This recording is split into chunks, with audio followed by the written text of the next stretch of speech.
He called me a disgrace to the family, right there in front of my little cousins because I dropped out of college. What he didn't know was that I wasn't the only one hiding something. I had the screenshots, the flight logs, and the Facebook messages. I had everything. My name's Caleb, I'm 22, and last Thanksgiving blew my whole world apart. When I say my whole world, I mean my mom, my siblings, my extended family, and everything I thought I knew about the man who raised me. Or pretended to. To backtrack, I didn't exactly drop out. I took a leave of absence from college after my third semester. Tuition was too high, I was working 30 hours a week just to cover books and food, and I was drowning mentally. My mom had no idea because I didn't want to stress her out. But my dad? Oh, he made it his mission to find out everything I did wrong. I guess I shouldn't have been surprised.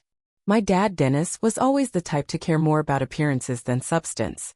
He wanted perfect family photos, perfect grades, perfect church attendance.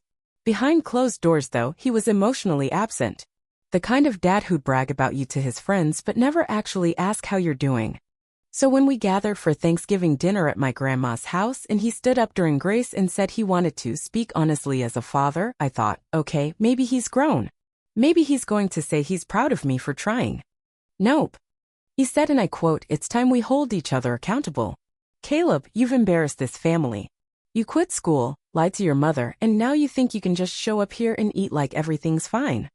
I swear the turkey choked itself off my fork. Every eye turned to me. My Uncle Mike looked like he was enjoying it. My little cousin Maria clutched her juice box tighter. And my mom, she just froze, her mouth hanging open in shock. I didn't say a word. I didn't have to. Because I had been preparing for this moment since October. You see, a month earlier, I accidentally saw something I wasn't meant to see.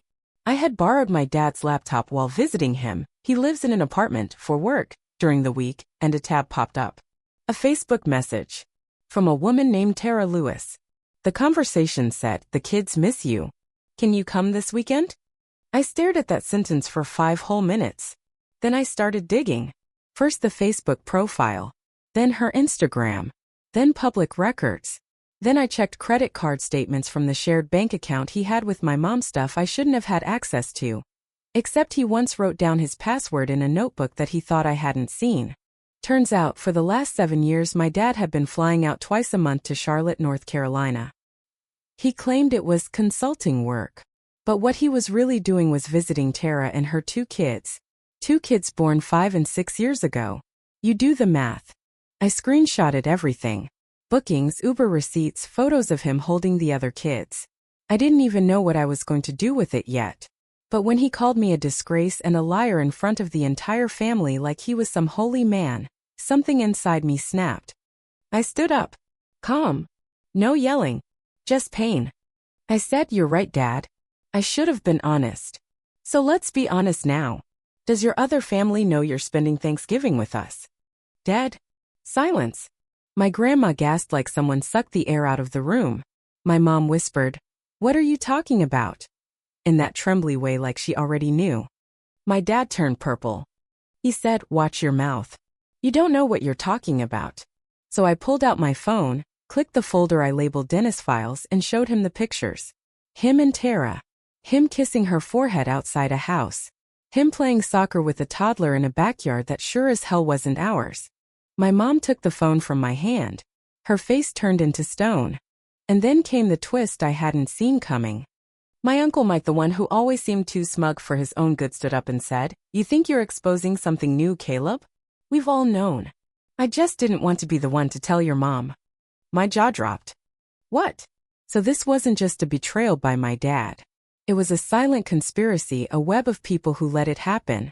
Who watched my mom bake his birthday cakes, send him anniversary cards, pray for his safety on business trips. All while they knew he had 2 other children living states away. My mom dropped the phone. She didn't cry. She just walked out. Nobody dared stop her. Not even my dad. And me? I didn't sit down. I didn't apologize. I looked my dad in the eyes and said, "You wanted honesty? You got it." The next morning, my mom was gone. Bags packed. Her car missing. She went to her sister's place and didn't say a word to anyone. The house felt like a war zone. My little brother didn't even come out of his room. And yet somehow, someway, my dad had the audacity to text me, "You went too far." I didn't respond. What could I say to a man who had two lives and only shamed me for trying to survive mine? What hurt most was realizing this wasn't just about secrets. It was about who gets protected and who gets blamed. My dad made a mistakino, he made a choice, repeatedly, and the whole family let it rot in silence. But the minute I made one, out of desperation, I was crucified for it. Let me stop here for now, because this is just the beginning. The fallout, the split, the confrontation with Tara, and what I discovered about her next, those deserve their own chapter. The days after Thanksgiving were quiet, but not in a peaceful way. It was the kind of silence that vibrated through the walls, the kind that screamed everything no one was saying out loud. My mom had gone to Aunt Renee's house 2 towns over. She didn't call, didn't text, didn't even ask for clothes. She just left. I stayed home with my younger brother Jordan. He's 15, soft-spoken, and dangerously observant. I caught him one night staring at a crumpled copy of the same photo I showed our dad, Dennis holding that other kid on his shoulders. Jordan didn't ask questions, just handed it back and whispered, "Is he my brother too?" That question hit harder than any punch I've ever taken. I didn't know what to say, so I just told him the truth. "I don't know, man. But I don't think we're the only ones who got played." Meanwhile, Denise, or should I just say Dennis, since calling him dad felt wrong, now acted like nothing happened. He stayed in the house, moved around like a ghost, made coffee in the mornings like he hadn't detonated a bomb at our dinner table. He tried to speak to me once, the Monday after, when I walked into the kitchen for toast. Said something like, "You and I need to talk." I didn't look up from the toaster. I said we already did. Then I walked out. That's when things started spiraling. First, my mom's lawyer friend called. She said Mom wanted to get her name off the joint bank account and needed me to help her locate certain financial records like the credit card receipts and travel bookings I had already found. She sounded distant, numb. I didn't ask how she was doing because I knew the answer. Next, Tara messaged me. Yeah, Tara. She somehow found my Instagram, probably through Dennis, who I assume finally confessed, and sent me a message that just said, "Please don't blame the kids. They don't know." I stared at that DM for 15 minutes. My fingers hovered over the keyboard. I wanted to scream at her.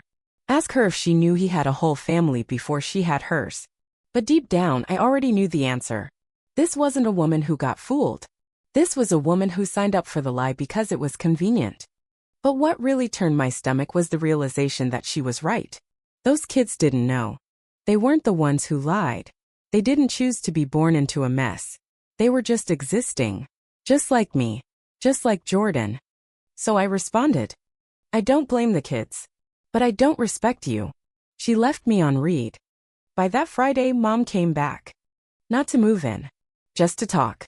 I heard the front door open and rushed downstairs, thinking maybe it was Jordan coming back from school. But there she was. Hair tied back. No makeup. Same soft blue coat she'd worn the day she married Dennis in the church picture above the mantel. She looked at me like she had aged 10 years in a week. "I need to talk to your father," she said, her voice flat. "He's upstairs," I said. "I can make sure Jordan stays out." She nodded. "Thank you, sweetheart." I sat on the stairs while she went into the living room and waited for Dennis to come down. I couldn't hear every word, but the tone was unmistakable. Cold. Final. My mom didn't raise her voice. She didn't throw things. But when she walked out 20 minutes later and passed me, she said 3 words I'll never forget. "It's over. Finally." That night, she slept in the guest room. The next day, she started packing boxes. By Monday, she had filed for divorce. And you'd think that would be the twist.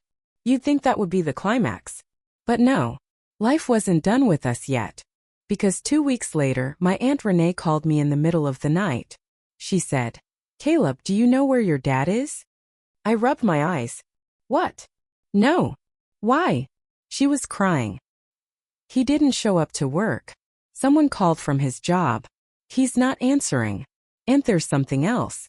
I shouldn't be the one to say this, but your Uncle Mike just told me Dennis had taken out a life insurance policy last year. A big one. With your mom still listed as beneficiary." I shot out of bed. My chest locked. Wait, what are you saying? You think he hurt himself?" "I don't know," she sobbed. "I don't know, baby." I hung up. I ran to the garage. His car was gone. I called him. Straight to voicemail. I checked our Ring doorbell history. He had left around 3 a.m. the night before. Panic doesn't hit you all at once. It seeps in, like water under a locked door. I didn't know what else to do, so I did the only thing I could think of. I tracked his phone. Months ago, he'd left his Apple ID logged in on the family Mac. I used Find My iPhone. There it was. Being from the parking lot of a motel off the freeway. I jumped in my car. The motel clerk was hesitant at first, but when I showed him the Find My iPhone screen and said the words missing person, he gave me the room number. I knocked 3 times. No answer. My hands were shaking. I didn't know what I was going to find. Then the door opened. Slowly. And there he was. Not dead. Not crying. Just sitting in the dark, hunched over on the bed, looking empty. I didn't rush in. I just stood there, staring at this man I used to beg for approval from. This man who'd called me a disgrace when all along he'd been living 2 lives and now couldn't face either one. I wasn't gonna do anything, he said. I just didn't know where else to go. I stepped inside. I didn't say a word. Your mother's going to take everything, he mumbled. She's taking her dignity, I said. You should be grateful that's all she wants. He didn't respond. Just kept looking at the floor like it had answers. And for the first time in my life, I felt something I didn't expect to feel. Pity. Not forgiveness. Not love. Just a deep, aching sorrow for the hollow man in front of me. Because he was never going to fix himself. He was never going to be honest unless someone forced him to be. And now that the truth was out, he didn't know how to live in it. I handed him a bottle of water from the nightstand. Sat down across from him. Tell me the truth, I said. Did you love her? He blinked. Tara. No, I said. Mom. He looked at me and his eyes welled up. I did. I didn't know how to stay. And that's when I knew. This wasn't a story about a cheating husband, or a broken marriage, or even a son standing up to his father. This was a story about legacy, about cycles, about what gets passed down and what we choose to break. Dennis didn't know how to stay because no one ever taught him. His own father had run out when he was a kid. His mom had raised him alone, and I'd heard stories about how angry he used to be. But none of that excused the choices he made. None of that erased the pain he caused.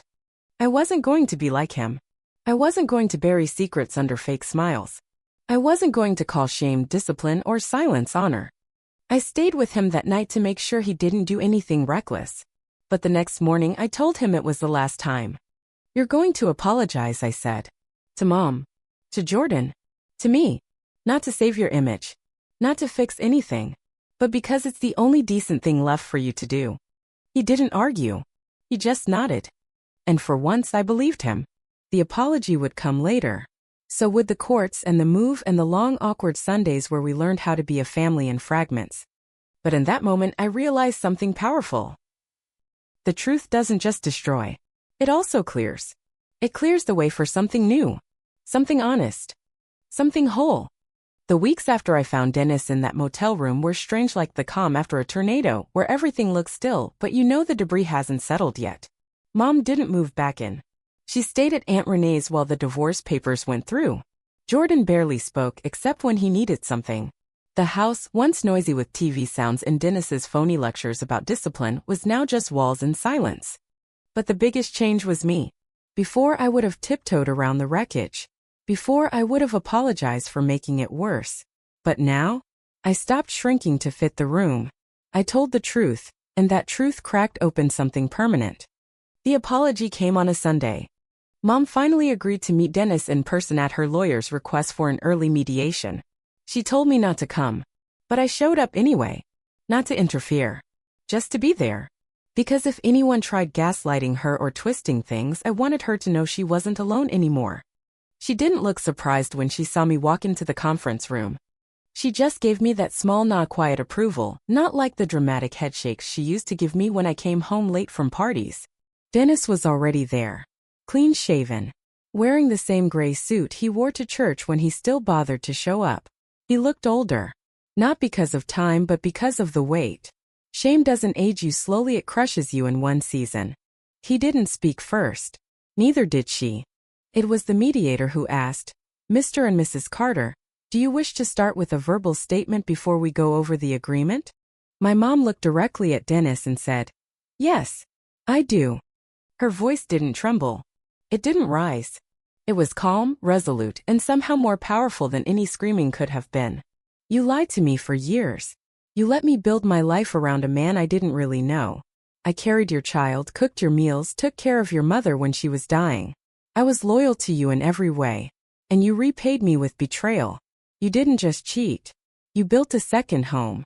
You became a father again. You made our son dig through your lies like a detective.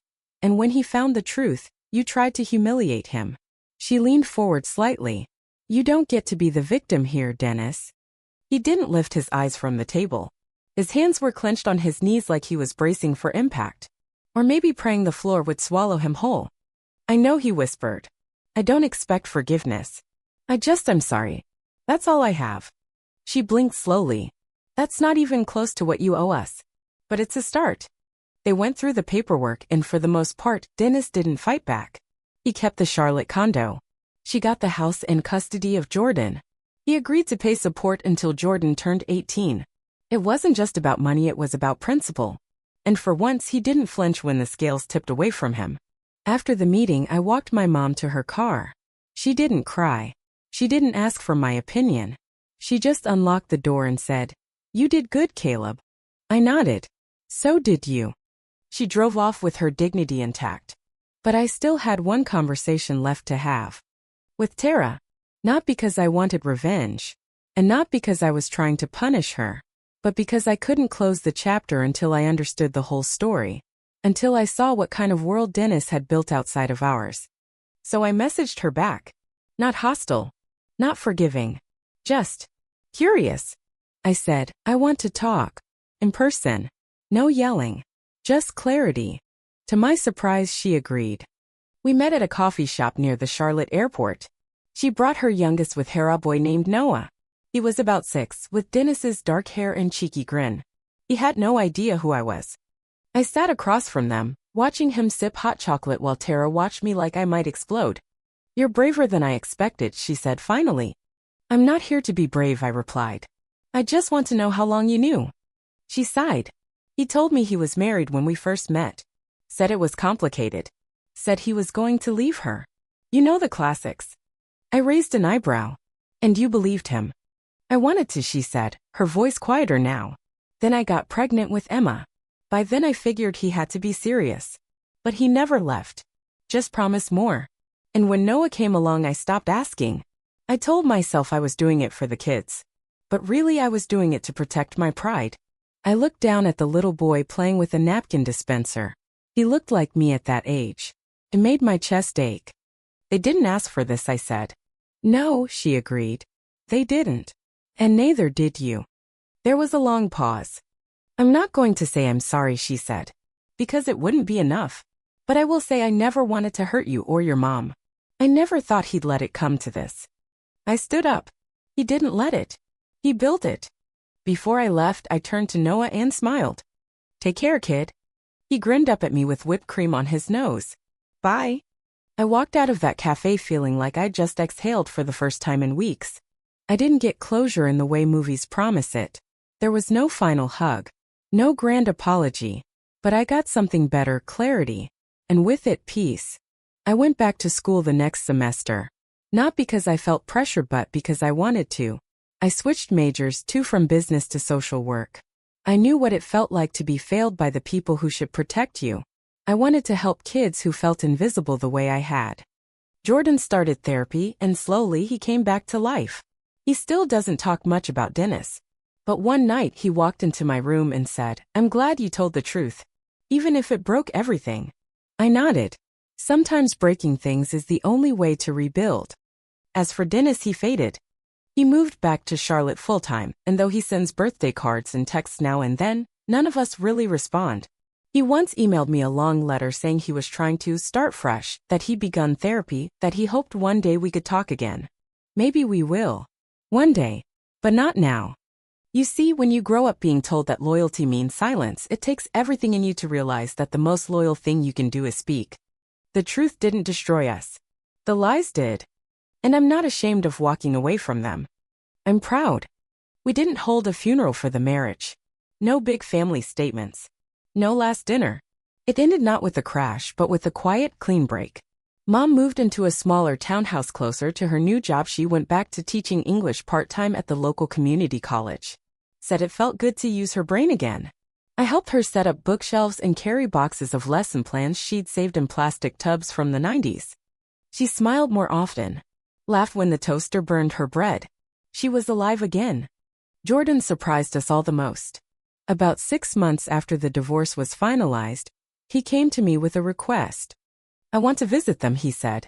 I looked up from my laptop. Who? He hesitated. Tara. And the kids. Our siblings. It took me a second to process that. I'd never heard him say the word siblings in reference to them before. I don't want to meet Dennis, he added quickly. Just them. I keep thinking about them growing up without knowing who we are. It feels weird. Like they're living parallel to us. I couldn't argue with that. I told him I'd come with him. We didn't tell Mom at first. Not because we wanted to hide it, but because we weren't sure how to explain it yet. We drove down one Saturday morning. Tara met us outside her Hausia modest ranch home with bright red flowers on the porch. The kids were in the backyard, playing with bubbles and yelling nonsense at a trampoline. Tara looked nervous when she saw me again. She greeted Jordan kindly, as if she'd been rehearsing how to say hello to her almost stepson. Thank you for letting us visit, Jordan said, quiet but direct. She nodded. They're excited to meet you. Well, they think you're just a friend of their dad's at the moment. That made my chest tighten. The lies didn't stop with Dennis. They still lingered in the air around these kids, twisting things before they could be explained. We went around back. Emma, the older one, was reading a book upside down while doing cartwheels. Noah ran straight into Jordan with a Nerf gun and yelled, "You look like me." Jordan really laughed and said, "You look like me too, little man." We stayed for about 2 hours. Just enough to play, talk a little, and leave before it got heavy. On the drive home, Jordan was quiet. Then he said, "They're good kids." Yeah, I agreed. He glanced at me. Do you think we'll tell them one day? I shrugged. I think we should. But when they're older. When they can understand it's not their fault. Jordan nodded. I'd like that. The next week we told Mom. She listened quietly as we explained everything. When we finished, she didn't cry. She didn't get angry. She just said, "I'm proud of you both." I really am. Then she added, "But I don't want to see them." It wasn't bitterness. It wasn't jealousy. It was a boundary. And we respected it. I graduated the following spring. No pomp and circumstance. Just a ceremony in the school gym, followed by a dinner at home with Mom, Jordan, and Aunt Renee. Dennis wasn't there. I hadn't invited him. But he sent a card. Inside it was a photo of him holding a graduation cap, his own. Apparently he'd finally finished the online degree he'd been chipping away at for years. The note read, "I don't expect you to be proud of me, but I wanted you to know I'm trying to do better. Not for you. For them." I didn't write back. But I didn't tear the card up either. I tucked it into a folder with the rest of the old screenshots and evidence. A reminder of how far we'd come and how far we'd fallen before we learned to climb again. A year later, I got a job offer in a youth mentorship program. Full-time. Benefits. A chance to work with kids in crisis. I accepted. The first week on the job, I sat across from a boy named Mateo. 12 years old. Angry at the world. Angry at his dad, who'd vanished. Angry at his mom, who worked double shifts. Angry at himself for still hoping things would change. He reminded me of Jordan. He reminded me of me. I asked him, "What's something you wish people understood about you?" He shrugged. That I'm not lying. That just because I don't say stuff doesn't mean it doesn't hurt. I nodded. Yeah, I get that. He stared at me like he didn't believe me. So I told him a story. Not the whole one, but enough. I told him about a boy who once sat at a table and watched his father lie through his teeth while the whole room stayed silent. I told him about what it felt like to speak truth, even when your voice shakes. I told him how heavy secrets get when you carry them alone. He didn't say anything right away. But the next session, he brought me a drawing, 2 stick figures standing under a tree. One had a speech bubble that read, "I'm not afraid anymore." Underneath he'd written, "Thanks for listening." I taped it above my desk. Sometimes we look for closure like it's a finish line. But it's not. It's a door you build yourself brick by brick, truth by truth. You decide when to step through it.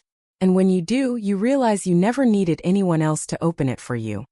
You just needed to stop waiting for permission to walk away. My family isn't whole in the way it used to be. But it's honest now.